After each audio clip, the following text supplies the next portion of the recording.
जल को वर्फ में बदलने में वक्त लगता है, जल को वर्फ में बदलने में वक्त लगता है, सूरज को निकलने में वक्त लगता है, सूरज को निकलने में वक्त लगता है। किस्मत को हम बदल नहीं सकते, किस्मत को हम बदल नहीं सकते, लेकिन अपने हौसलों से किस्मत को बदलने में वक्त लगता है। Welcome to IT online education YouTube channel. एक बार और आपका बहुत बहुत स्वागत है IT online education YouTube channel पर। दोस्तों, इस चैनल पर आपको सभी कंटेंट फ्री ऑफ कॉस्ट दिए जा रहे हैं, चाहे वो सीबीटी के हुए या फिर एकेडमिक हुए या फिर आपका कॉम्पिटेटिव हुए। ठीक है, तो आप हमारे चैनल पर विजिट करें जिसका नाम है आईटी ऑनलाइन एजुकेशन। देर किस बात की और किसका इंतजार, आज ही सब्सक्राइब कीजिए IT online education YouTube channel. Bell icon दबा करके ऑल नोटिफिकेशन कर लीजिए ताकि हर वीडियो का अपडेट आपको टाइमली मिलता रहे। दोस्तों, आप डिस्क्रिप्शन बॉक्स में जाइए, वहां पर आपको सभी कोर्स की प्लेलिस्ट बनी हुई है, आप जाकर के वहां से कोर्स में एनरोल हो सकते हैं। और साथ में आपकी सहायता के लिए टेलीग्राम, इंस्टाग्राम और फेसबुक आईडी दिया गया है, वहां से जाकर के फॉलो कर लीजिए ताकि वहां आपको स्टडी मटेरियल प्रोवाइड किया जा सके। ठीक है, तो दोस्तों फटाफट जाकर फॉलो कीजिए और अपने कोर्स में एनरोल होइए। अपने इच्छा के अनुसार जो भी कोर्स लेना चाहते हैं आप जाकर कोर्स ले सकते हैं, फ्री ऑफ कॉस्ट। ठीक है, तो चलिए आज मैं क्लास स्टार्ट करता हूँ। ठीक है, हम लोग आज पढ़ेंगे fundamental of computer and it's terminology का अगला जो पार्ट है वो जनरेशन ऑफ कंप्यूटर है। ठीक है ना, ये 9 नंबर में जो हम लोग पढ़ेंगे generation of computer, generation of computer के बारे में पढ़ेंगे। ठीक है, जनरेशन ऑफ कंप्यूटर इसको बोलते क्या है, जनरेशन ऑफ कंप्यूटर क्या बोलते हैं, कंप्यूटर की पीढ़ी, संगणक की पीढ़ी, संगणक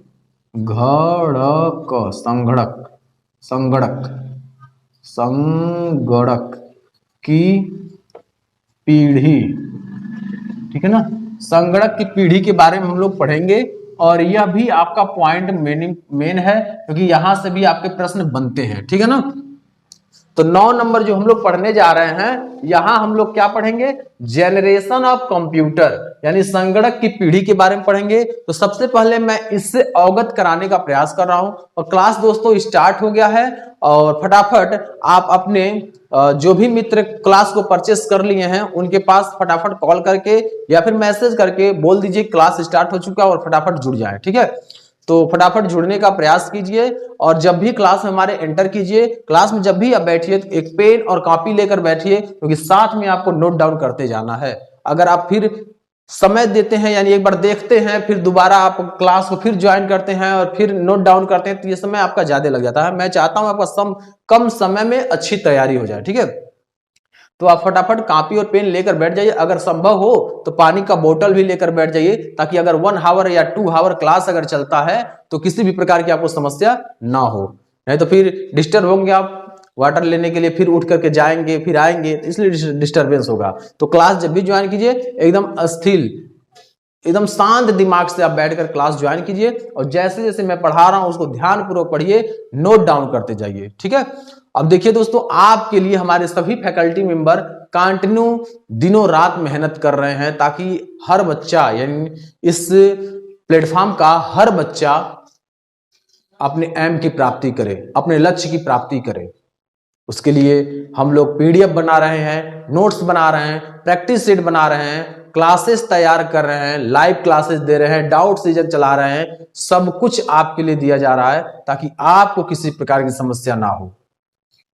जब आप अपने लक्ष्य की प्राप्ति करेंगे तो हम लोगों का भी जो मेहनत हो रहा है वो भी सफल होगा। आप सक्सेस तो हम सक्सेस। तो इसमें देर ना कीजिए, अपने जो भी रिलेटिव हैं, फ्रेंड्स हैं, रिलेशन के हैं, उनसे संपर्क कीजिए। अगर वो किसी भी यूनिवर्सिटी में एडमिशन लेना चाहते हैं, CUET का फॉर्म भरे हैं, DDU का फॉर्म भरे हैं, LU का फॉर्म भरे हैं या फिर AU का फॉर्म भरे हैं या फिर JNU का फॉर्म भरे हैं या फिर आपका BHU का फॉर्म भरे हैं या DU का फॉर्म भरे, किसी भी यूनिवर्सिटी का फॉर्म भरे हो तो उनको आपको एक एग्जाम से गुजरना है, तो वह एग्जाम की तैयारी आपका यहाँ कराया जा रहा है। तो तुरंत उनसे संपर्क करके और लाइए और फटाफट ऐप को डाउनलोड कराइए और वहां से कोर्स परचेस कराइए ताकि क्लास को रेगुलर ज्वाइन कर सके। और समय अब आपका कम है, 40 से कम दिन बचे हुए हैं, उसी में आपको पूरा कोर्स फिनिश करना है। तो तुरंत संपर्क कर लीजिए, क्लास को स्टार्ट तो हो ही गया, आप जानते ही हैं। और बहुत सी ऐसी यूनिवर्सिटी हैं जो अपना एग्जाम डेट घोषित भी कर चुकी है, एग्जाम डेट आ भी गया है बहुत से यूनिवर्सिटी का, ठीक है। तो इसमें किसी प्रकार का देर ना कीजिए और क्लास स्टार्ट कर लीजिए, ठीक है। अब हम क्लास स्टार्ट करते हुए आपको हम बताएंगे जनरेशन ऑफ कंप्यूटर, यानी कंप्यूटर की कितनी पीढ़ी होती है। अब देखिए, पीढ़ी को समझने से पहले सबसे पहले अपनी पीढ़ी को समझ लेते हैं। जैसे आप एक पीढ़ी में हो गए, आपके पिताजी एक पीढ़ी में हो गए, आपके बाबा जी एक पीढ़ी में हो गए और आपके पर बाबा जी एक पीढ़ी में हो गए। तो ये आपकी कितनी पीढ़ी हो गई? 4 पीढ़ी हो गई। वैसे ही हम कंप्यूटर के भी पीढ़ी के बारे में पढ़ेंगे, कैसे कैसे वो डेवलप हुआ, क्या क्या उसमें उपयोग किया गया था, कौन कौन से उसमें उपकरण लगाए गए थे, क्या स्टोरेज कैपेसिटी थी। इन सभी चीजों के बारे में हम लोग जनरेशन में पढ़ेंगे, कंप्यूटर के जनरेशन पढ़ेंगे। यहां से आपके प्रश्न बनते हैं, क्योंकि मोस्ट इंपॉर्टेंट पॉइंट है, यहां से प्रश्न जरूर बनेंगे। चलिए सबसे पहले हम लोग पढ़ते हैं फर्स्ट जनरेशन। क्या पढ़ेंगे इसमें? सबसे पहले पढ़ेंगे फर्स्ट जनरेशन। First generation. अब फर्स्ट जनरेशन का जो टाइम पीरियड है वो क्या है? 1944 से 1944 से है कब तक? 1944 से कब से दोस्तों? 1944 टू 1955 यानी जो फर्स्ट जनरेशन कंप्यूटर था, फर्स्ट जनरेशन कंप्यूटर आपका था, वह कब से कब तक है उसका टाइम पीरियड? 1944 से 1955 तक इसका टाइम पीरियड है। किसका? फर्स्ट जनरेशन कंप्यूटर का 1944 से 1955 तक इसका टाइम पीरियड है। इसमें डिवाइस कौन सा यूज किया गया था? Vacuum tube, VACUM, vacuum tube, vacuum tube device are used, device are used. यानी जो फर्स्ट जनरेशन कंप्यूटर था उसमें किसका उपयोग किया गया था? वैक्यूम ट्यूब का उपयोग किया गया था, इस बात का ध्यान रखिएगा। यानी प्रथम पीढ़ी का कंप्यूटर। प्रश्न आपका बन सकता है, क्वेश्चन बन सकता है फर्स्ट जनरेशन का टाइम पीरियड, तो आप देखिए 4 ऑप्शन दिया होगा 1944 से 1955 तक, तो आप इसी पर सही लगा करके आगे बढ़ लीजिएगा। अगर पूछता है कि the first generation computer are used to, the first generation computer are used to, तो आंसर आप लिखिएगा वैक्यूम ट्यूब। ऐसे बन सकता है आपका। जैसे मान लीजिए क्वेश्चन क्या आ सकता है? द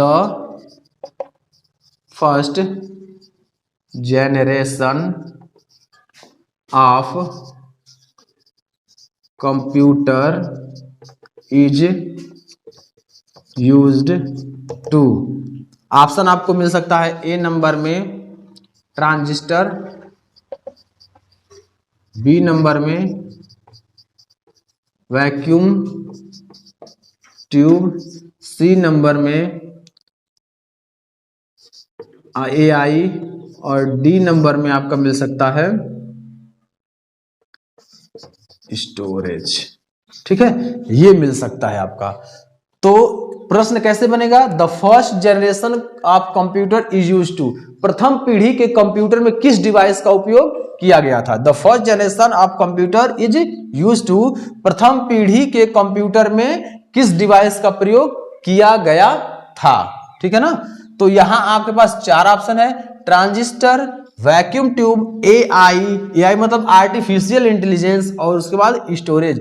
तो सही आंसर जो आपका होगा वो क्या होगा? वो आपका होगा बी नंबर ऑप्शन होगा, वैक्यूम ट्यूब होगा। इसी पर आप टिक करके आगे बढ़ लीजिएगा, vacuum tube. Vacuum tube is the right answer of the question number this. यानी इस क्वेश्चन का आपका जो सही उत्तर होगा वैक्यूम ट्यूब होगा। ठीक है ना, इस बात का आप ध्यान रखिएगा, वैक्यूम ट्यूब होगा। अगला हम लोग इसमें पॉइंट क्या दिया है, इसमें जो कैरेक्टरीज क्या होती थी, विशेषताएं, क्या बोलते हैं इसे? कैरेक्टरीज, विशेषताएं। विशेषताएं यानी इस कंप्यूटर की विशेषताएं क्या होती थी, इससे भी ध्यान रखेंगे। क्या था ये? इसका साइज लार्ज था, large size, large size, large size था, और हैवी वेट था, हैवी वेट, हैवी वेट था। और उसके बाद क्या था? स्लो स्पीड थी, स्लो स्पीड। और उसके बाद क्या था? Limited computing, limited computing, limited computing, ठीक है ना। अब देखिए एक बार और इसे हम समझा देते हैं। फर्स्ट जनरेशन कंप्यूटर, प्रथम पीढ़ी का कंप्यूटर 1944 से लेकर 1955 तक इसका उपयोग किया गया। और ये वैक्यूम ट्यूब, इसमें यूज जो हुआ डिवाइस, उस डिवाइस का नाम क्या था? Vacuum tube. क्या था? वैक्यूम ट्यूब इस डिवाइस का नाम था। उसके बाद और आगे पढ़ेंगे तो दिया है क्वेश्चन क्या बन सकता है। अब देखिए ध्यानपूर्वक, यहाँ क्वेश्चन क्या बन सकता है? क्वेश्चन यह बन सकता है, which first generation of computer is use to, यानी प्रथम पीढ़ी के कंप्यूटर में क्या प्रयोग किया गया। तो आंसर आप 4 ऑप्शन है, transistor, vacuum tube, AI, storage. जब आप इसका थ्योरी पढ़े रहेंगे तो आपको स्पष्ट पता है कि वैक्यूम ट्यूब का ही उपयोग किया गया था प्रथम पीढ़ी के कंप्यूटर में, ठीक है। प्रथम पीढ़ी के कंप्यूटर में वैक्यूम ट्यूब का उपयोग किया गया था। अब और आगे चलते हैं, विशेषताएं देखते हैं, यानी इसको बोलते कैरेक्टरीज बोलते हैं या एडवांटेज, एडवांटेज बोले या फिर कैरेक्टरीज बोले। तो इसमें क्या है? लार्ज साइज, उसका साइज क्या था? बड़ा था। Large size, heavy weight, size भी उसका लार्ज था और वेट उसका बहुत हैवी था, यानी एक कमरे में, एक कमरे के बराबर वो हुआ करता था, एक बड़े कमरे के बराबर हुआ करता था। स्लो स्पीड, ये बहुत स्लो गति से काम करता था। ये जो कंप्यूटर था ये बहुत स्लो, यानी जो वैक्यूम ट्यूब था ना, ये आपका बहुत स्लो गति से काम करता था। उसके बाद लिमिटेड कंप्यूटिंग, और बहुत कम समय चलता था, 6-7 घंटा, ऐसा बुक में बताया जाता है 6-7 घंटा वो ऑन होने में लगा दे, ऑन होने में और ऑफ होने में, चलता महज 1 से 2 घंटे था। यानी कंप्यूटिंग जो कैपेसिटी थी उसकी वो बहुत कम थी, लिमिटेड थी, समझ में आया। और यह पोर्टेबल नहीं था, एक स्थान से दूसरे स्थान पर आप इसे नहीं ले जा सकते थे, केवल एक बड़े से रूम में, हॉल में वो फिक्स होता था और वहीं से वो वर्क करना स्टार्ट करते थे, चाहे वो 1 घंटे काम करे चाहे वो 2 घंटे काम करे, इससे ज्यादा आप काम नहीं कर सकते थे, ठीक है। उम्मीद है ये पूरा आपको समझ में आ गया होगा फर्स्ट जनरेशन। और फर्स्ट जनरेशन अगर आपको समझ में आ गया हो तो फटाफट नोट डाउन कर लीजिए, ठीक है। प्रथम पीढ़ी का कंप्यूटर अगर पूरा आपको समझ में आ गया हो थ्योरी तो इसे नोट डाउन कर लीजिए। अभी इसके बारे में और हम बताएंगे, लेकिन पहले इसको शॉर्ट में समझ लीजिए, ठीक है। चलिए फटाफट इसे नोट डाउन कर लीजिए, फटाफट नोट डाउन कीजिए, आगे और पढ़ाना स्टार्ट करते हैं। चलिए उम्मीद है आप नोट डाउन कर लिए होंगे और कुछ पंक्तियां मैं आपके लिए बयां कर रहा हूं।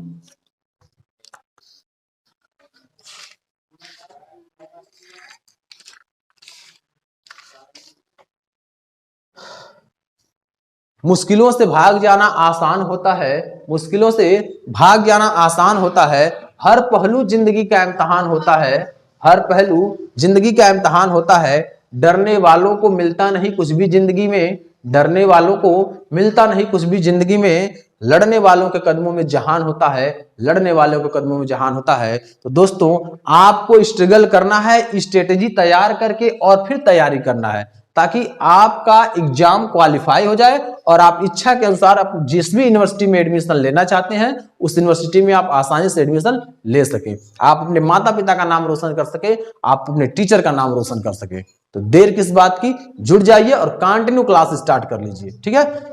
चलिए इसे पूरा नोट डाउन कर लीजिए। अब हम पढ़ाने जा रहे हैं अगला पॉइंट, जो अगला टॉपिक है सेकेंड जनरेशन ऑफ कंप्यूटर के बारे में हम लोग पढ़ेंगे और पूरा एक्सप्लेन के साथ पढ़ेंगे, किसी प्रकार का दिक्कत ना हो आपको एग्जाम में, ठीक है ना। चलिए ये इंपॉर्टेंट पॉइंट है, यहां से क्वेश्चन आपके एग्जाम में बन सकते हैं, सिलेबस में दिया है, ये सिलेबस में आपके दिया है जनरेशन वगैरह, तो हम जनरेशन जरूर पढ़ाएंगे, जनरेशन को तो छोड़ेंगे नहीं, ठीक है ना। चलिए अब हम लोग पढ़ेंगे सेकेंड जनरेशन ऑफ कंप्यूटर। क्या पढ़ेंगे? Second generation of computer, second generation. Second generation ये कब से कब तक है? सेकेंड जनरेशन 1956 से 1965 तक, 1956 से 1965 तक, ठीक है ना। सेकेंड जनरेशन जो कंप्यूटर है 1956 से लेकर के 1965 तक है। इसमें प्रयोग किया गया था transistor,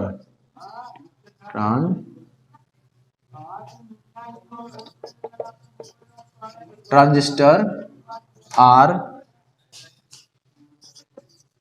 used in this generation। ये ध्यान रखिएगा, ये क्या कह रहा है? Second generation, second generation transistor transistor use in this generation, यानी जो आपका सेकेंड जनरेशन है यह आपका 1956 से लेकर के 1965 तक चला था। इसमें उपयोग किया गया था ट्रांजिस्टर का। किसका उपयोग किया गया था? ट्रांजिस्टर का उपयोग किया गया था। इस बात का ध्यान रखिएगा, ठीक है ना। सेकेंड जनरेशन कंप्यूटर 1956 से 1965 तक transistor are used in this generation. इस जनरेशन में ट्रांजिस्टर का उपयोग किया गया था। स्पष्ट रूप से आप इसे ध्यान रखिएगा, ठीक है। चलिए अब इसका एडवांटेज क्या होगा, कैरेक्टरिस्टिक, विशेषता के बारे में। विशेषता, इसकी विशेषता क्या है? विशेषता है इसका स्मॉल साइज। क्या स्मॉल साइज था? Small size, high speed, high speed, ठीक है। और उसके बाद लार्ज मेमोरी, क्या था? Large memory, large memory. और उसके बाद क्या था? High level programming language, HLL,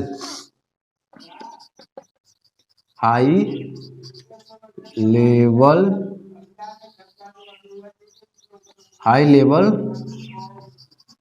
programming language, ठीक है ना। यहां देखिए small size, high speed, large memory and high level programming language, यानी इसमें उपयोग किया गया था। इसकी यह विशेषताएं हैं। और क्वेश्चन क्या बन सकता है?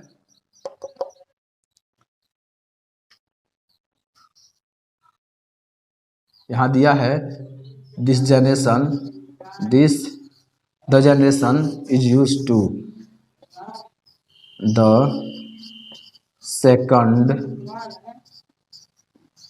Generation is used to. यहां प्रश्न कह रहा है the second generation is used to. First number में यानी एक नंबर में आएगा आपका ट्रांजिस्टर,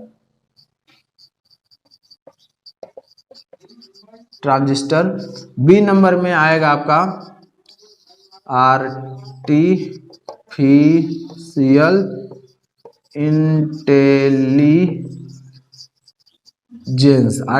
इंटेलिजेंस, और सी नंबर में आपका आएगा वैक्यूम ट्यूब, और डी नंबर में आपका आएगा IC, इंटीग्रेटेड सर्किट,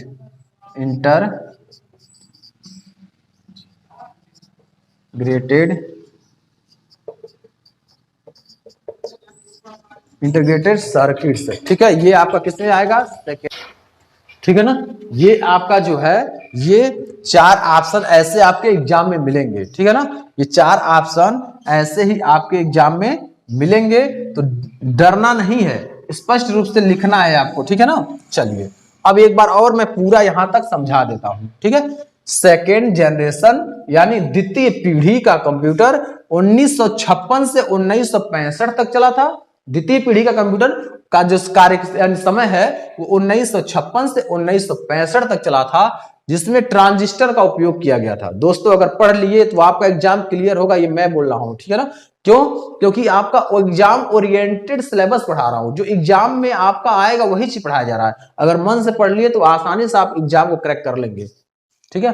अब देखिए ट्रांजिस्टर का, सेकेंड जनरेशन कंप्यूटर में ट्रांजिस्टर का उपयोग किया गया था। अब इसकी विशेषताएं, कैरेक्टरिस्टिक्स बोला जाए या एडवांटेज बोला जाए। एडवांटेज इसका क्या क्या था, यहां ध्यानपूर्वक देखेंगे।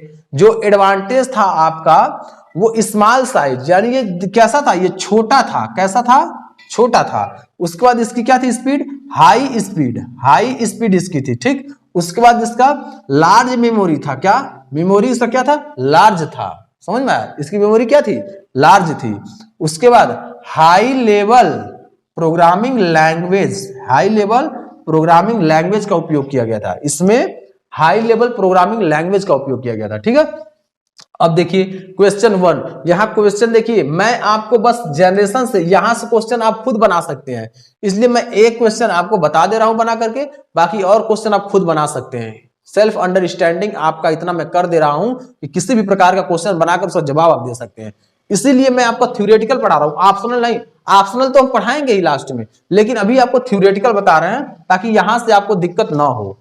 ठीक है, चलिए यहां small size high speed large memory high level programming language का इस्तेमाल किया गया था। अब देखिए यह जो आपका है the second generation is used to, यानी सेकेंड मतलब द्वितीय पीढ़ी के कंप्यूटर में किस डिवाइस का उपयोग किया गया था। ठीक है, आपके पास चार ऑप्शन ऐसे दिखेगा एग्जाम में भी, transistor, artificial intelligence, vacuum tube, IC यानी इंटीग्रेटेड सर्किट, आईसी यानी इंटीग्रेटेड सर्किट का।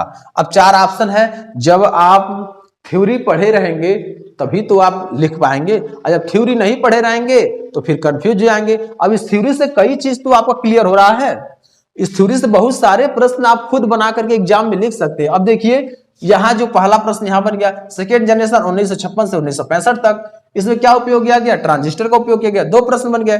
अब उसमें पूछ सकता है कि इसकी कैरेक्टरिस्टिक्स में स्मॉल साइज था, स्मॉल साइज ऑप्शन में आ गया तो आप टिक कर देंगे, हाई स्पीड था टिक कर देंगे, लार्ज मेमोरी टिक कर देंगे, हाई लेवल प्रोग्रामिंग लैंग्वेज। अब यहां से आपका कम से कम 4-5 प्रश्न बन गया। लेकिन जब हम प्रश्न कराते तो एक ही लिखते, क्या लिखते, सेकेंड जनरेशन कंप्यूटर में किसका उपयोग किया गया था, तो आप लिखते ट्रांजिस्टर का उपयोग किया गया था।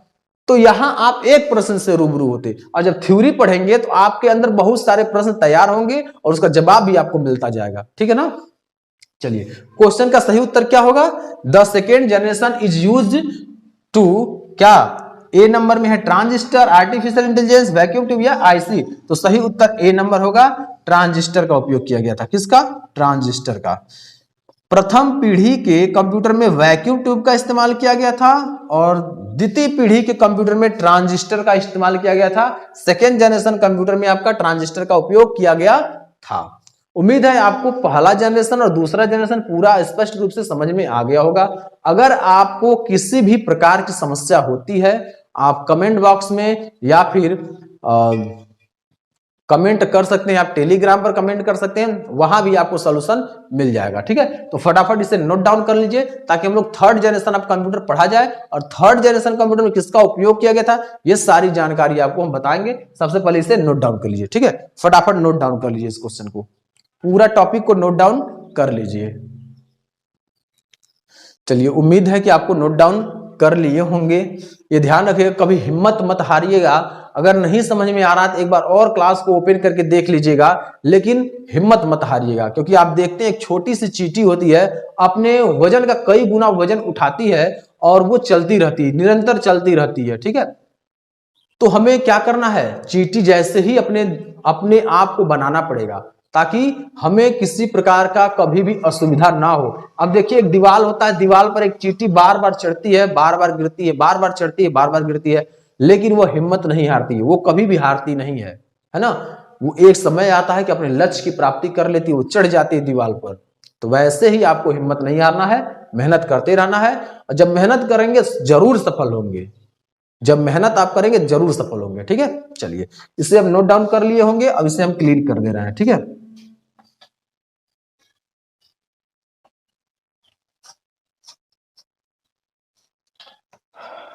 चलिए अब आगे हम लोग पढ़ेंगे फोर्थ जनरेशन, क्या पढ़ेंगे, थर्ड जनरेशन पढ़ेंगे। ठीक है,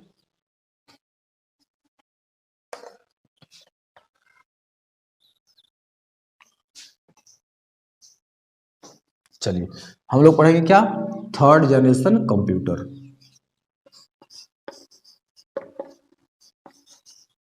चलिए ये थर्ड हो गया। ठीक है, थर्ड जनरेशन कंप्यूटर का उपयोग किस समय से किस समय तक किया गया था, ये आपका थर्ड जनरेशन 1966 से 1975, 1966 से 1975 तक किया गया था। ठीक है, थर्ड जनरेशन कंप्यूटर का इस्तेमाल 1966 से 1975 तक किया गया था। इसमें the second generation,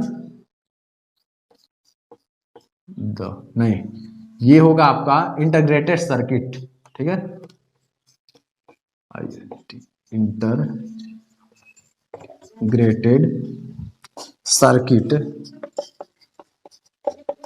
circuits are used to in this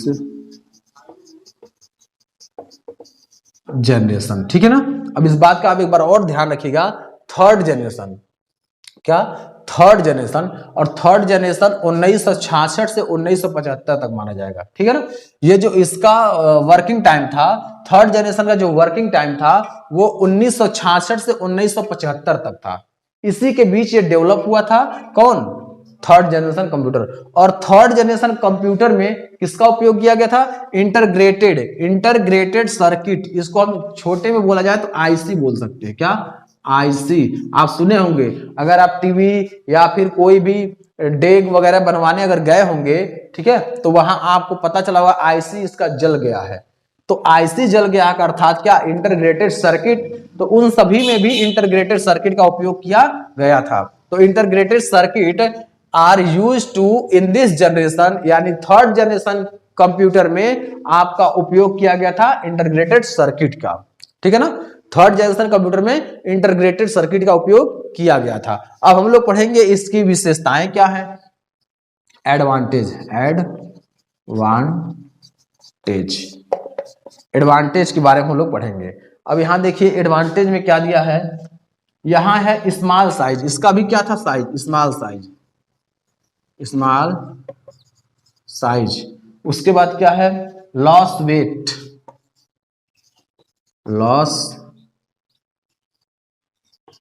wait. उसके बाद क्या है, हाई स्पीड, हाई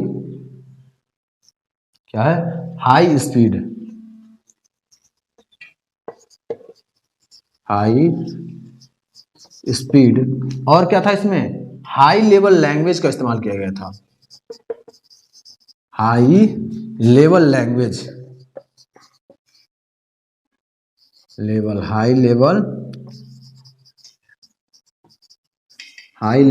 का इस्तेमाल किया गया था, ठीक है। यानी जो एडवांटेज था वो स्मॉल साइज था, क्या था, यानी जो थर्ड जनरेशन कंप्यूटर था यह वो क्या था, स्मॉल इसका साइज था, जो साइज था वह स्मॉल था। लॉस वेट, इसका वेट भी कम था, इसका वेट जो था वह कम था। हाई स्पीड, और स्पीड इसकी बहुत ज्यादा थी, और इसमें उपयोग किसका किया गया था, हाई लेवल लैंग्वेज का इस्तेमाल किया गया, किसका, हाई लेवल लैंग्वेज का इस्तेमाल किया गया था। इस बात का ध्यान रखिएगा, हाई लेवल लैंग्वेज का इस्तेमाल किया गया था। एक बात और बता देते हैं, थर्ड जनरेशन और सेकेंड जनरेशन में देखेंगे थोड़ा सा क्या मिल रहा है अलग, और कॉमन क्या, ये तो कॉमन मिल रहा है, small size, loss weight, high speed, ये तो मिल रहा है कॉमन उसमें। लेकिन डिफरेंट क्या मिल रहा है इसमें, एक बात ध्यान रखिएगा कि जो सेकेंड जनरेशन है उसमें क्या किया गया था, लो लेवल लैंग्वेज का इस्तेमाल किया गया था, किसका, नहीं सॉरी, इसमें भी हाई लेवल का ही है, ठीक है ना। चलिए, इसमें भी हाई लेवल का ही लैंग्वेज का इस्तेमाल किया गया था। यानी थर्ड जनरेशन, या ये देखा जाए तो ये आपका सेम ही है, ये जो आपका एडवांटेज है वो सेकेंड जनरेशन का और थर्ड जनरेशन का, दोनों जनरेशन का सेम है, इसमें कोई दिक्कत नहीं है, तो इसे नोट डाउन जरूर कर लीजिए। अब क्वेश्चन क्या बनेगा, चलिए क्वेश्चन भी बना देते हैं। जो आपका अगला क्वेश्चन बनने वाला है थर्ड जनरेशन से, कि this generation is used to, this generation is used to, this generation is used to ... यानी इस जनरेशन में किसका उपयोग किया गया था। तो पहला ऑप्शन आपके पास अवेलेबल होगा vacuum tube. B number option, ये ए नंबर ऑप्शन है, बी नंबर ऑप्शन में आपका उपयोग किया गया ट्रांजिस्टर। सी नंबर ऑप्शन में आपका उपयोग किया गया इंटीग्रेटेड सर्किट,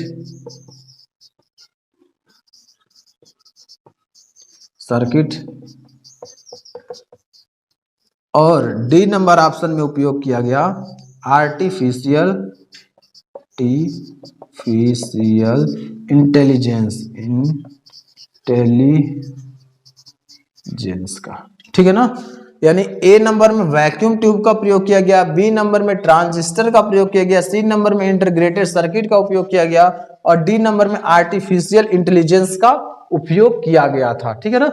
ये आपके पास चार ऑप्शन अवेलेबल है, क्या, चार ऑप्शन अवेलेबल है। अब इसमें से आप बताइए कौन सा ऑप्शन सही है, फटाफट इसका बताइए कौन सा ऑप्शन सही है, इसका सही उत्तर आप बताइए। अभी 2 जनरेशन और बचे हुए हैं, उनको भी हम क्लियर करेंगे। लेकिन सबसे पहले इसे अब बताइए ये क्या इसमें सही उत्तर होगा। चलिए एक बार और समझा देते हैं, हम पूरा समझाकर इसे फिनिश करते हैं। थर्ड जनरेशन कंप्यूटर में जो आपका उपयोग हुआ था वो इंटीग्रेटेड सर्किट का उपयोग हुआ था, जिसे हम शॉर्ट में आईसी कहते हैं। ये 1966 से 1975 बीच में ये क्या हो गया, इसका उद्भव हुआ, ठीक है ना। चलिए डेवलपमेंट हुआ।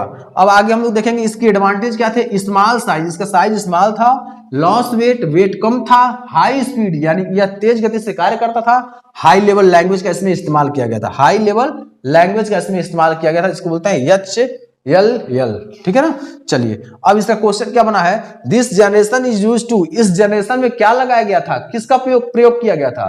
तो ऑप्शन आपके पास है vacuum tube, transistor, integrated circuit और आर्टिफिशियल इंटेलिजेंस। तो क्या होगा इसका सही उत्तर, इसका सही उत्तर आपका होगा इंटीग्रेटेड सर्किट का उपयोग किया गया था। किसका, इंटीग्रेटेड सर्किट का उपयोग किया गया था। तो सी नंबर ऑप्शन आपका सही हो जाएगा, इंटीग्रेटेड सर्किट, यानी थर्ड जनरेशन कंप्यूटर में आपका इंटीग्रेटेड सर्किट का उपयोग किया गया था। थर्ड जनरेशन कंप्यूटर में इंटीग्रेटेड सर्किट का उपयोग किया गया था, इस बात का आप ध्यान रखिएगा। और तीसरे पीढ़ी कंप्यूटर में इंटीग्रेटेड सर्किट का, इसे शॉर्ट में बोले तो आईसी, शॉर्ट में बोले तो आईसी का उपयोग किया गया था। किसका, आईसी का उपयोग किया गया था। इंटीग्रेटेड सर्किट को शॉर्ट में आईसी बोलते हैं। तो ये आपका पूरा आईसी शॉर्टनिंग हो गया, ठीक है। उम्मीद है आपको थर्ड जनरेशन तक पूरा टॉपिक क्लियर हो चुका होगा।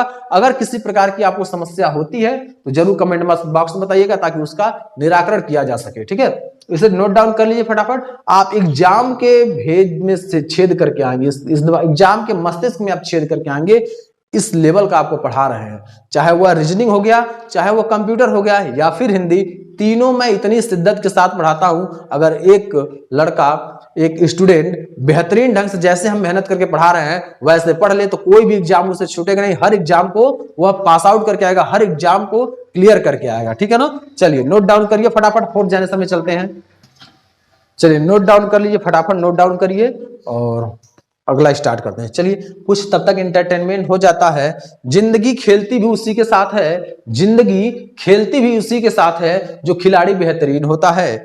दर्द सबके एक से हैं, दर्द सबके एक से हैं, मगर हौसले सबके अलग अलग हैं, मगर हौसले सबके अलग अलग हैं। कोई हताश होकर बिखर जाता है, कोई हताश होकर बिखर जाता है, कोई संघर्ष करके निखर जाता है, कोई संघर्ष करके निखर जाता है। दोस्तों आपको संघर्ष करना है, हताश नहीं होना है, आपको संघर्ष करके निखरना है। आपको अपने मंजिल तक, अपने लक्ष्य की प्राप्ति करना है, अपने माता पिता का, अपने अध्यापकों का नाम रोशन करना है ना। तो आप देख ही रहे होंगे इस समय यूपी बोर्ड का रिजल्ट निकला है। बहुत से बच्चे हैं जो टॉप किए हुए हैं, घर पर पढ़ाई करके टॉप किए हैं, कोचिंग करके टॉप किए हैं, या किसी भी माध्यम से टॉप किए हैं, लेकिन वो टॉप किए हैं 90%, 95% नंबर ला करके वो टॉप किए हैं। अब वो भी बच्चे आगे सीयूटी की तैयारी करेंगे, वो भी जुड़ रहे हैं। बहुत से बच्चे क्लास को परचेस कर रहे हैं, बहुत से बच्चे जुड़ रहे हैं। तो आपको यह ध्यान रखना, पास आउट नहीं होना। पास आउट होने के लिए कोई भी पास आउट हो सकता है, लेकिन आपको मेरिट में आना है, इस बात का ध्यान रखिएगा। और अपने लक्ष्य की प्राप्ति करना, एडमिशन लेना है किसी भी यूनिवर्सिटी में, तो आपको कंटिन्यू मेहनत करना होगा, ठीक है। चलिए अब हम लोग चलते हैं और फोर्थ जनरेशन के बारे में हम लोग पढ़ लेते हैं। चलिए फोर्थ जनरेशन देखते हैं हम लोग क्या दिया है फोर्थ जनरेशन में।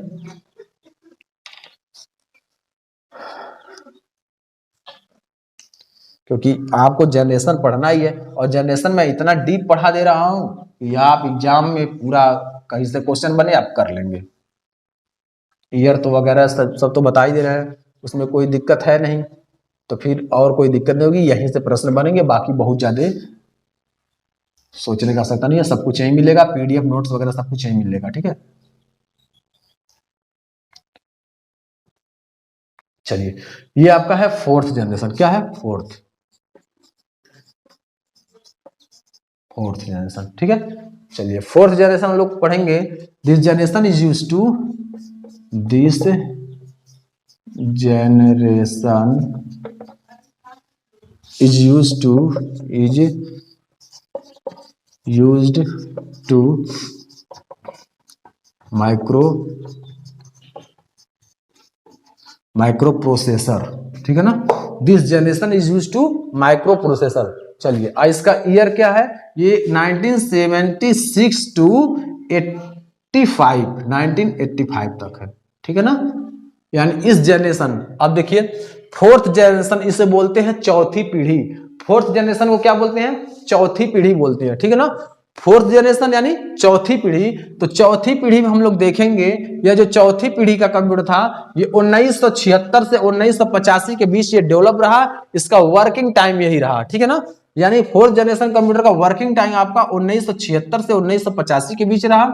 This generation is use to microprocessor, इस जनरेशन के कंप्यूटर में माइक्रो प्रोसेसर का उपयोग किया गया था। यह एक डिवाइस था जो कंप्यूटर को संचालित करता था, ठीक है ना।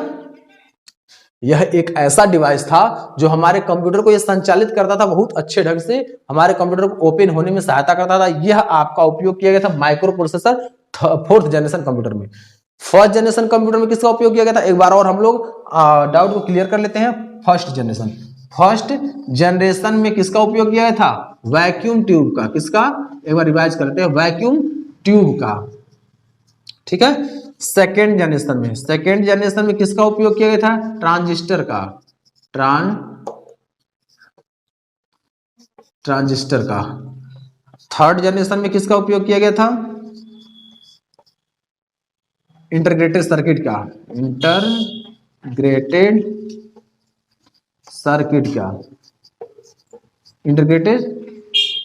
सर्किट का, ठीक है। और फोर्थ जनरेशन में किसका उपयोग किया गया था, माइक्रो प्रोसेसर का, माइक्रो प्रोसेसर, ठीक है। अब इसे नोट डाउन कर लीजिएगा। एक जनरेशन और बचा, उसको भी आगे बताएंगे, ठीक है। अभी और रिवाइज कर देंगे, कोई दिक्कत नहीं है, लेकिन पहले आप इसे नोट डाउन कर लीजिए। First generation vacuum tube, second generation transistor, third generation integrated circuit और फोर्थ जनरेशन माइक्रो प्रोसेसर। इसे नोट डाउन कर लीजिए। अभी एक और जनरेशन उसको भी बताएंगे, लेकिन उसके बारे में हम डीप में आगे और पढ़ेंगे, ठीक है। चलिए नोट डाउन कर लिए होंगे उम्मीद है। चलिए अब हम लोग थर्ड जनरेशन के फोर्थ जनरेशन के बारे में और हम लोग पढ़ लेते हैं, इसकी जानकारी ले लेते हैं। फोर्थ जनरेशन में क्या क्या दिया हुआ है, चलिए यहां आपका जो दिया है फोर्थ जनरेशन, इस बात का ध्यान रखिएगा, थोड़ा सा मिस्टेक हो जाता है। Fourth generation 1976 to 1985, this generation is used to microprocessor. इस जनरेशन में माइक्रो प्रोसेसर का उपयोग किया गया था। एडवांटेज, अब एडवांटेज में देखेंगे क्या, कि एडवांटेज में जो दिया है आपका वह क्या है, दिया है स्मॉल साइज। क्या है, स्मॉल साइज कामा लेस वेट, यानी फास्ट स्पीड इसकी है, फास्टेस्ट, बहुत तेज, फास्टेस्ट स्पीड है। उसके बाद क्या है आपका, high level language and database, higher level language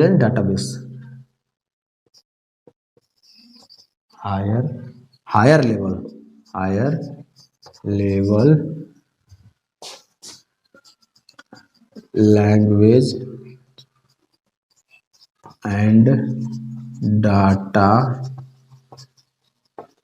base, ठीक है ना। यहां क्या कर रहा है, advantage small size, fastest speed, higher level language and database, ठीक है। अब देखिए, अब इसका क्या क्वेश्चन बन सकता है,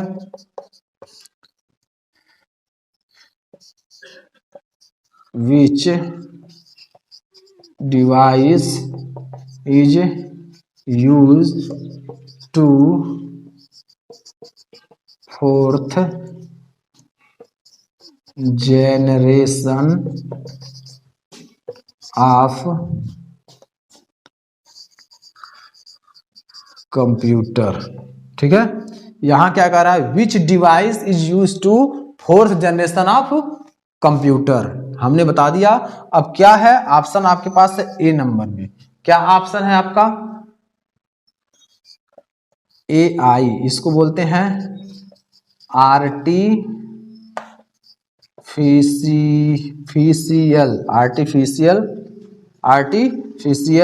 इंटेलिजेंस बी नंबर में ऑप्शन आपका है माइक्रो प्रोसेसर, बी नंबर में आपका है transistor,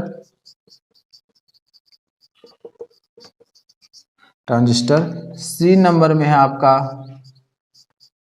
vacuum tube, D number में है आपका माइक्रो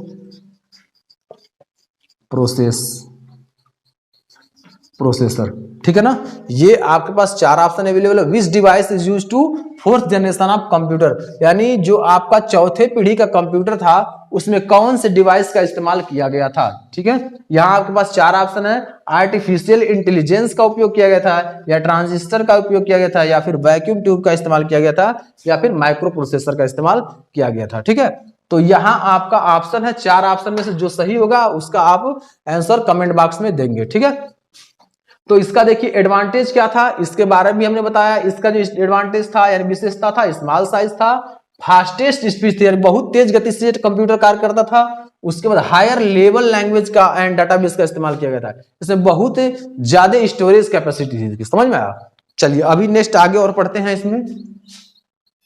चलिए इसे और आगे एक बार हम समझा देते हैं। यानी जो फोर्थ जनरेशन कंप्यूटर था, यानी फोर्थ जनरेशन कंप्यूटर 1976 से 1985 तक, इस जनरेशन कंप्यूटर में माइक्रो प्रोसेसर का इस्तेमाल हुआ था। अब एडवांटेज देखेंगे, स्मॉल साइज था, फास्टेस्ट स्पीड थी, हायर लेवल लैंग्वेज का इस्तेमाल किया गया था और डाटाबेस का इस्तेमाल किया गया था। ठीक है, चलिए अब फोर्थ नंबर जो क्वेश्चन बन रहा है आपका, इस क्वेश्चन को ध्यान रखेंगे। Which device is used to fourth generation of computer, यानी जो फोर्थ जनरेशन कंप्यूटर है, चौथे पीढ़ी का कंप्यूटर है, उसमें किस डिवाइस का उपयोग किया गया था। तो आपका सही उत्तर क्या होगा, डी नंबर, माइक्रो प्रोसेसर का इस्तेमाल किया गया था। किसका? माइक्रो प्रोसेसर का इस्तेमाल किया गया था। यानी इस डिवाइस में फोर्थ जनरेशन कंप्यूटर में माइक्रो प्रोसेसर का इस्तेमाल किया गया था। आप यहां देख रहे हैं ऑप्शन में माइक्रो प्रोसेसर क्लियर हो गया। ठीक है, माइक्रो प्रोसेसर यानी फोर्थ जनरेशन चौथे पीढ़ी कंप्यूटर माइक्रो प्रोसेसर का इस्तेमाल किया गया था, और दूसरे पीढ़ी कंप्यूटर में ट्रांजिस्टर, और पहले पीढ़ी कंप्यूटर में वैक्यूम ट्यूब का उपयोग किया गया था। ठीक है, और तीसरे पीढ़ी कंप्यूटर में इंटीग्रेटेड सर्किट का उपयोग किया गया था। ठीक है, उम्मीद है आपको पूरा चारों जनरेशन समझ में आ गया होगा, और पांचवा जनरेशन हम आपको और समझाएंगे। तो कुछ पंक्तियां मैं आपके लिए बयां कर रहा हूं। क्या सफलता पाएगा, क्या सफलता पाएगा जो रहता निर्भर गैरों पर, क्या सफलता पाएगा जो रहता निर्भर गैरों पर, मंजिल तो उसके कदमों में है, मंजिल तो उसके कदमों में है, जो चलता अपने पैरों पर, जो चलता अपने पैरों पर। बहुत से ऐसे बच्चे होते हैं कि चलिए आज नहीं कल, नेक्स्ट डे, ऐसे वो अलग अलग समय टालते रहते हैं कि आज नहीं कल पढ़ाई करेंगे, नेक्स्ट डे पढ़ाई करेंगे। ऐसे ऐसे एग्जाम उनका नजदीक आ जाता है, जिसके कारण ना पढ़ाई उनकी कंप्लीट हो पाती है और ना ही एग्जाम वो क्वालिफाई कर पाते हैं। ठीक है, लेकिन जब आप एम बनाकर चलेंगे, टारगेट बनाकर चलेंगे, एक चैप्टर हमें फिनिश करना है पूर्ण रूप से समझ करके, लिख करके और प्रश्न को सॉल्व करके, तो आप आसानी से वो सॉल्व कर लेंगे और आगे आप एग्जाम में जब बैठेंगे तो एग्जाम को क्वालिफाई कर जाएंगे। ठीक है, चलिए अब हम लोग पांचवें पीढ़ी कंप्यूटर को पढ़ते हैं। सबसे पहले इसे नोट डाउन कर लीजिए, फोर्थ जनरेशन ऑफ कंप्यूटर को नोट डाउन कर लीजिए, फिर आगे हम लोग अगले जनरेशन को पढ़ते हैं। चलिए अगला जनरेशन जो आपका है वो फिफ्थ जनरेशन ऑफ कंप्यूटर। क्या है? फिफ्थ जनरेशन ऑफ कंप्यूटर है, और चौथे पांचवें पीढ़ी के कंप्यूटर को हम लोग पढ़ेंगे। ठीक है ना, चलिए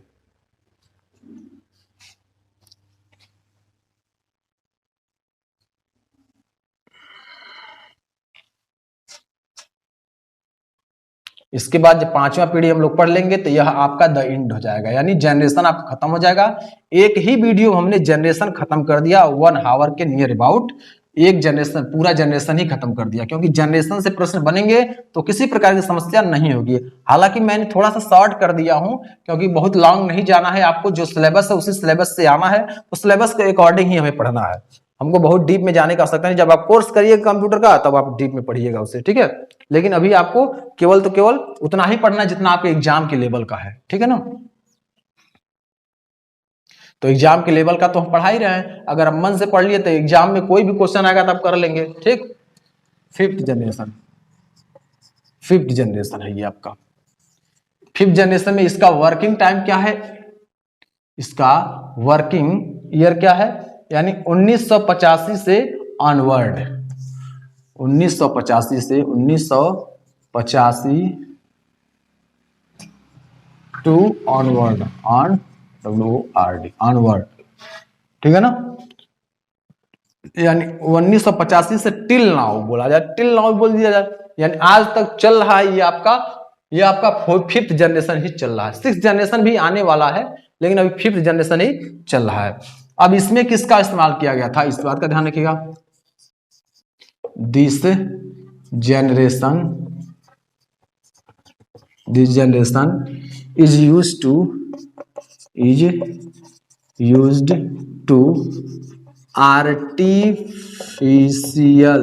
आर्टिफिशियल इंटेलिजेंस,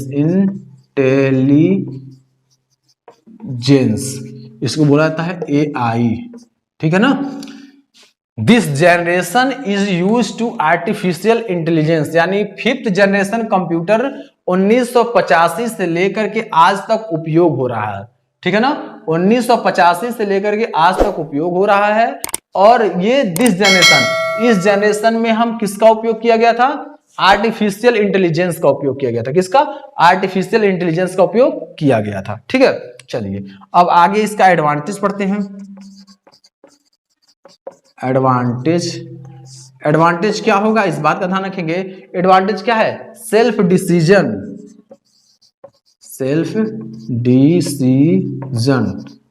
डिसीजन और उसका मेकिंग पावर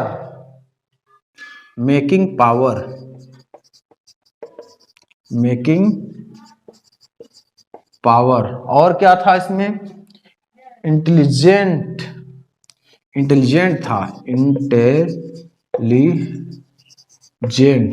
उसके बाद क्या था, able to understand human language. अच्छा, इतना हो गया था, एबल टू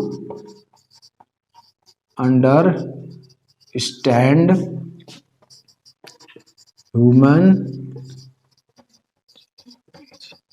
लैंग्वेज। अब देखिए इसकी क्वालिटी क्या हो गई, आप देखे होंगे कैसे ग्रोथ किया, बस वैसे ही आपको भी ग्रोथ करना है। यानी जैसे आप पढ़ रहे हैं तो कैसे ये कंप्यूटर ने ग्रोथ किया है, वैसे ही आपको भी ग्रोथ करना है। अब ये इतना पोर्टेबल हो गया कि आप अगर खेत में काम कर रहे हैं और चलाना चाहते हैं कंप्यूटर, तो खेत में बैठ करके और अपने पैर पर रख करके भी कंप्यूटर चला सकते हैं। इतना ये पोर्टेबल हो गया है। लेकिन इसके पहले जो था इतना बड़ा था कि एक जो रूम होता था बड़ा सा, उस रूम के बराबर इसका पूरा पार्ट होता था। लेकिन अब इतना डेवलप कर गया, वैसे ही आपने माइंड को भी डेवलप करना है। जब से आप क्लास स्टार्ट किए हैं, पढ़ रहे हैं, आप देखे होंगे आपके अंदर बहुत सारा परिवर्तन आया होगा, बहुत कुछ आप तैयार कर लिए होंगे, याद कर लिए होंगे, बहुत कुछ सीख लिए होंगे, है ना। तो इस कंप्यूटर की तरह आपको भी बदलते रहना है, यानी अपने अंदर ग्रोथ करते रहना है। अब देखिए इतना ग्रोथ कर लिया, कंप्यूटर की सेल्फ डिसीजन भी लेने लगा। इतना ग्रोथ कर लिया, कौन, आर्टिफिशियल इंटेलिजेंस इतना ग्रोथ कर लिया है कि अगर इस डिवाइस का अगर इस्तेमाल किया जाता है तो सेल्फ डिसीजन भी लेता है। मेकिंग पावर, और खूब पावर भी मेकिंग खुद करता, पावर भी तैयार करता है। इंटेलिजेंट और बहुत ही तेज था, बहुत ही तेज है। एबल टू अंडरस्टैंड, और वह खुद ह्यूमन लैंग्वेज को समझता भी है, मनुष्य की लैंग्वेज को समझता भी है। अभी तक आप जानते थे कि कंप्यूटर में जो आप पढ़ते हैं उसमें बाइनरी लैंग्वेज को समझता है, बाइनरी लैंग्वेज में 0 और 1 को समझता है केवल। लेकिन अब क्या आप पढ़ रहे हैं, यह आपका able to understand human language, ये मनुष्य के लैंग्वेज को भी समझता है, ठीक है ना। चलिए अब आप लोग इसमें कुछ प्रश्न को देखेंगे। प्रश्न आपका क्या बन रहा है, ये आपका 5th नंबर में जो प्रश्न बन रहा है, प्रश्न क्या बनेगा, which device is used to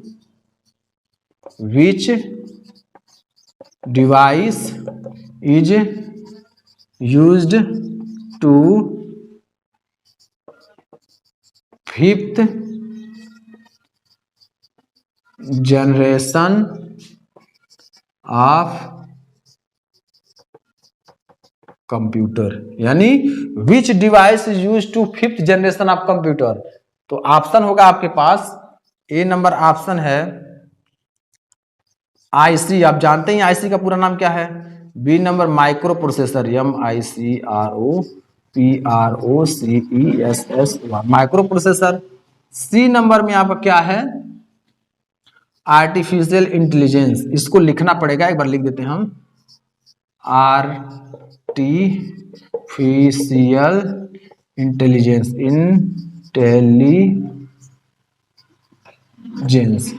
intelligence. और डी नंबर में आपका ऑप्शन है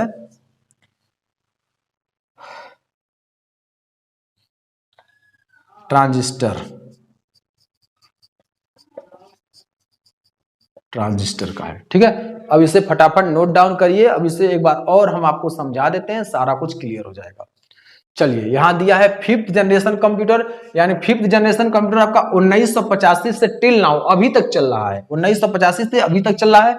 इस जनरेशन में आर्टिफिशियल इंटेलिजेंस का उपयोग किया गया। किसका? इस जनरेशन, यानी जो आपका फिफ्थ जनरेशन आपका कंप्यूटर है, इसमें आर्टिफिशियल इंटेलिजेंस का प्रयोग किया गया, जिसका नाम है एआई। शॉर्ट नेम इसे एआई बोलते हैं, ठीक है। ये एडवांटेज इसमें क्या था? सेल्फ डिसीजन, यह कंप्यूटर सेल्फ डिसीजन लेता था। मेकिंग पावर, ये खुद पावर तैयार करता था। ये खुद बुद्धिमान था।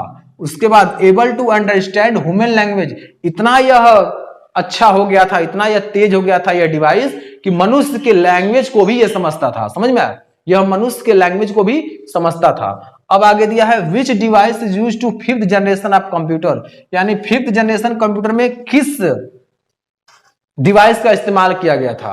पांचवी पीढ़ी के कंप्यूटर में किस यंत्र का उपयोग किया गया था, इसके बारे में हम लोग पढ़ेंगे। तो पांचवी पीढ़ी में देखिए ऑप्शन है आपके पास, ए नंबर में IC, B number microprocessor, C number में आर्टिफिशियल इंटेलिजेंस और डी नंबर में ट्रांजिस्टर। तो सही ऑप्शन क्या होगा? C number. C number is the right answer of the question number fifth. यानी पांचवी पीढ़ी कंप्यूटर में एआई, आर्टिफिशियल इंटेलिजेंस का उपयोग किया गया और ये काफी बुद्धिमान था। ये समझ में? ये सेल्फ डिसीजन भी लेता था, यानी इस पीढ़ी का कंप्यूटर सेल्फ डिसीजन लेता था। उम्मीद है ये पूरा समझ में आ गया होगा। फटाफट नोट डाउन कर लीजिए इसे, ठीक है। फटाफट इसे नोट डाउन कर लीजिए। उम्मीद है कि आपको पांचों पीढ़ी के कंप्यूटर याद हो चुके हैं। पांचों पीढ़ी किस सन से किस सन तक चली थी, ये भी याद हो चुका है। पांचों पीढ़ी का कंप्यूटर का क्या क्या उपयोग किया गया था, कौन कौन सी डिवाइसें उपयोग हुई थी, यह भी आपको याद हो चुका है। किसी प्रकार की अगर आपको समस्या होती है, 1% भी अगर आपको समस्या होती है, तो आप कमेंट बॉक्स में लिखें कमेंट, तुरंत आपको समझाया जाएगा। और आप उसे टेलीग्राम पर भी लिख सकते हैं, वहां भी आपको समझाया जाएगा, ठीक है। लेकिन उम्मीद है मैं इतना एक एक पॉइंट आपको क्लियर कर रहा हूं कि कोई समस्या ही नहीं होगी। एक एक पॉइंट मैंने आपका क्लियर कर रहा हूं, किसी प्रकार की आपको समस्या नहीं होगी, ठीक है। तो इसे नोट डाउन जरूर कर लीजिए। यह जो आपका पूरा क्वेश्चन है 5 नंबर तक, यानी आप पढ़े हैं फिफ्थ जनरेशन तक, आप पढ़े हैं फर्स्ट जनरेशन से, पूरा आप इसे नोट डाउन कर लीजिए, क्लियर कर लीजिए, ताकि किसी प्रकार की समस्या आपको ना हो, ठीक है। चलिए फटाफट नोट डाउन कर लीजिए, ठीक है ना। चलिए, उम्मीद है दोस्तों आपको पूरा समझ में आ गया होगा। अगर नहीं समझ में आया तो कमेंट बॉक्स जरूर कीजिएगा। और मैं आज क्लास को यहीं एंड करता हूं। अगले क्लास में आपको मिलेंगे अगले टॉपिक के साथ। तब तक के लिए इजाजत दीजिए। जय हिंद, वंदे मातरम, नमस्कार।